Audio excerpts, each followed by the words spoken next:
Pārdošanai šāds darba auto, Peugeot Boxers, 2014. gads. Šanā garā bāze. Auto ir ļoti labā stāvoklī, automašīna no Beļģijas.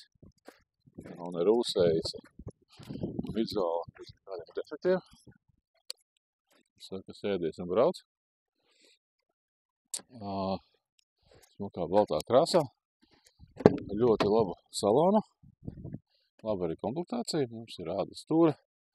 Mums ir 6 pārnesuma kārba. Mums ir displejs ar navigāciju. 3 vietas. Elektriskā loga un citas ekstras. Tāds īsts darba auto. Liela būda iekšā. Tā izskatās, ja tev vajag kārtīgi darba zirgu, brauc skaties. Gribēju pieminēt, automašīnas nobraukums ir 244 548 km. Tā kā, ja tev vajag kārtīgi darba auto, šis tev būs īstais.